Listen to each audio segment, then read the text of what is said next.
Ahora dar un espacio a Jesús Miguel Delgado, quien realizó todos sus estudios literarios en la Universidad Nacional Mayor de San Marcos, hasta concluir el doctorado en literatura peruana y latinoamericana. Se ha desempeñado como corrector de textos, docente universitario e investigador. Asimismo, participa en conferencias y publica en la revista Interesadas. Tiene la palabra. Bien, agradezco a todos por la presencia de cada uno de ustedes, ¿no? Y el tiempo que se están tomando en escucharnos, ¿no? Mi ponencia se titula La escritura como mecanismo de compromiso con la sociedad y la política posmodernas. Este trabajo cuestiona la función que tiene el escritor comprometido en una época posmoderna que se caracteriza por la diversidad, la ausencia de criterio, el relativismo conceptual, la banalidad en la política, el consumismo desenfrenado y el reduccionismo de los límites entre lo público y lo privado. Para ello se pone la realidad por la que atraviesa la sociedad a través de la cultura de masas, la cual se basa en el entretenimiento y no en la identificación de problemas veraces que acontecen en un país para que se construya un Estado-nación.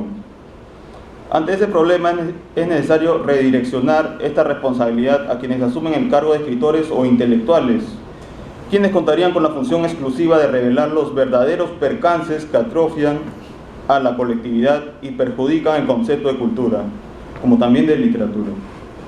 Por ese motivo, en esta investigación se propondrá la solución frente a esa ausencia de participación comprometida, desde la perspectiva de Antonio Gramsci, ya que incorpora la ideología que posee el discurso y su transferencia en espacios sociales, políticos, culturales, literarios y otros medios de difusión. Punto 1. El mercado para la cultura de masas. Una serie de inestabilidades se exterioriza por parte de las organizaciones sociales y las artes, a causa de que se vive también una sociedad postindustrial, caracterizada por el capitalismo y el constante intento de asociar el modernismo con el realismo. La expectativa fijada en las producciones culturales y estéticas no es compensadora, más bien resulta inaceptable, pues no hay una valoración moral positiva en la posmodernidad. Se muestra un populismo de aspecto encubierto, que a la vez revela una alteración en la cultura, que suele portar un estigma de culturas de masas o comercial. Por ello, Mario Vargas Llosa tiene razón al sostener lo siguiente: la posmodernidad ha destruido el mito de que las humanidades humanizan. Todo esto es generado porque el posmoderno se ha descentralizado en todos sus círculos interactivos, o mejor dicho, ha perdido el rumbo de su propia aldea global, conformada por el consumo, el poder, la producción y las relaciones sociales. Estos componentes lo han llevado a asimilar una propuesta estética emergente de una nueva articulación social multinacional, la cual no es solo una ideología o una fantasía cultural, como señala Fredric Jason, sino que posee una realidad histórica y socioeconómica genuina. En el Perú se ve esta forma de adquirir lo posmodernista con la difusión excesiva de la tecnología y los medios de comunicación, la cual ha ocasionado un interés por la sobreabundancia de elementos de entretenimiento. Este modo de articulación dentro de la conciencia de los ciudadanos suscita que no haya una vinculación política e intelectual de arte-realidad, a causa de que no prevalece una referencia próxima en el espacio de desenvolvimiento de cada individuo. En el caso peruano existen pocos indicadores culturales que sirven para desarrollo y progreso de toda una nación. Los medios de comunicación son los encargados de difundir extraordinariamente las tecnologías, las modas y las noticias desvinculadas del enriquecimiento de las artes, la política y la realidad peruana en su totalidad. En esta época ya no se trata de la forma de representación folclórica o popular, sino la matriz predominante que permite la consolidación de una gama de intereses comunes que facilitan una jerarquización globalizante, tal como ocurre con la economía occidental o americanizante. Los principales responsables de movilizar esta parte mercantil son los mass media, término que emplea Humberto Eco en su libro Apocalípticos e Integrados, 1984, para referirse a aquellos que se dirigen a un público heterogéneo y acrítico, tomando en cuenta algunos criterios y medidas de gusto, con la finalidad de hallar en ellos una oportunidad para manipularlos, globalizarlos u homogeneizarlos. Manipulación. En ese sentido, se funda una falsa concepción que terminan creyendo, una democracia popular. Los mass media, incluidos en un circuito comercial, se someten a la ley de oferta y demanda, en la que destaca el consumo que exige la sociedad para otorgarle entretenimiento. Imponen símbolos y crean tipos reconocibles de inmediato, junto con prototipos oficiales. Por lo tanto, anulan el valor de la individualidad de los consumidores.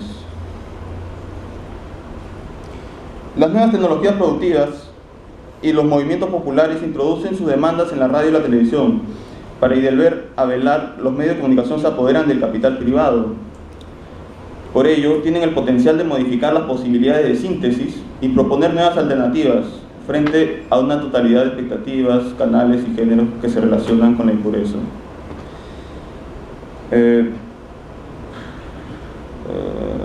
Por otro lado, a pesar de que prepondere cierta hegemonía o control sobre los canales y los programas limitados de televisión que impone el gobierno, la gente no ve lo que prefiere, sino que prefiere lo que le ofrecen, ¿no? Esta es una cita de García Canclini. En ese sentido, hay una presencia del drama, pero no un acceso a esta. Se manifiesta un favoritismo que se identifica en el público, necesario para su propio reconocimiento, que adopta como suyo, además de compartir ese imaginario social con las masas. Al respecto, Beatriz Salo señala lo siguiente: la televisión presenta a las estrellas y al público de las estrellas navegando en un mismo flujo cultural. Esta comunidad de sentidos refuerza un imaginario igualitarista y al mismo tiempo paternalista. Voy a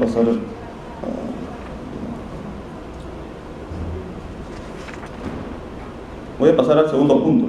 Se llama el escritor comprometido con su realidad sociopolítica, ¿no? Retomando un poco la breve introducción sobre los más media, ¿no? La cultura de masas. Dice, cuando se hace referencia a un escritor comprometido, se asume que las formas y los temas que domina no son los únicos que debe tratar, puesto que busca representar aquel momento social en el que está involucrado, una época, tal como la considera Gramsci. A pesar de que en la literatura no es determinante ese fin. Sin embargo, los textos que se producen bajo esa percepción no comprometida pueden llegar a ser valorados por su surgimiento o su éxito. No obstante, su inutilidad para otras áreas disciplinarias implicará que se les asigne como antiliterarios, decadentes, o sean abarcados como elementos culturales residuales, concepto que trabaja Raymond Williams.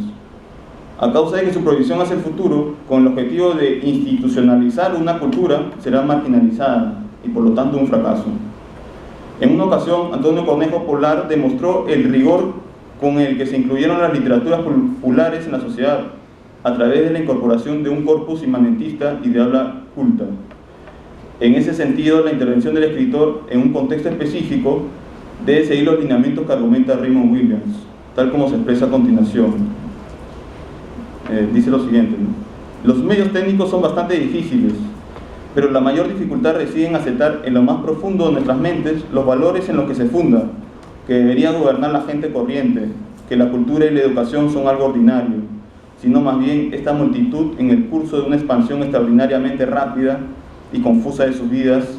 La tarea de un escritor consiste en ocuparse de los significados individuales y hacerlos comunes. Ahí termina la cita, ¿no? De ese modo, el tratamiento que desarrolle un escritor comprometido con respecto a su sociedad le exigirá una documentación de elementos integradores, fenómenos culturales, psicología, historia, antropología, literatura, arte, etc.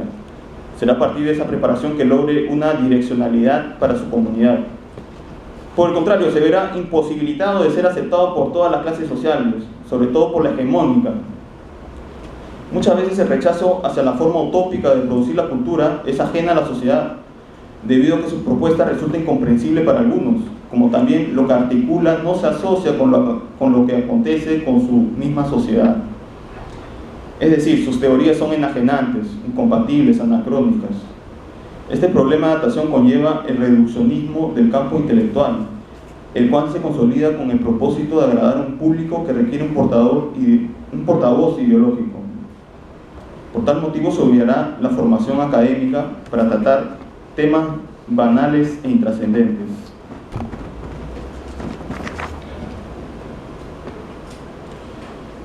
Según Gramsci, los intelectuales son los principales responsables de percatarse del problema o las anomalías que ocurren a su sociedad y permitir que las funciones de la hegemonía social y el gobierno sean efectivas y aprobadas por la clase dominada y subalterna. En ese sentido, ellos se encargarían de organizar el grupo preponderante y su dominio estatal, ya que después será su base para confrontar con la realidad. El conocimiento que adquiere el escritor comprometido en torno a lo sociopolítico es indispensable para que construya ideales y postulados estéticos que le posibilitan contar con mayor viabilidad hacia sus lectores. De esa manera se comprende el éxito de las novelas de Mario Vargas Llosa, en especial Conversación en la Catedral, La Guerra del Fin del Mundo y La Fiesta del Chivo, en la que se introduce una ideología que ataca las injusticias del gobierno dictatorial latinoamericano.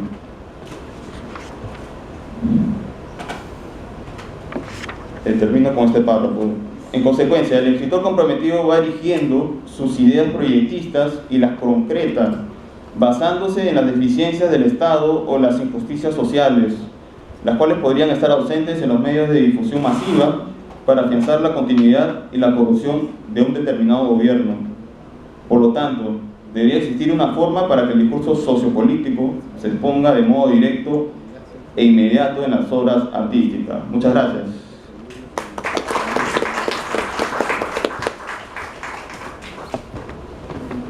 Bueno, ahora sigue Julieta Brack.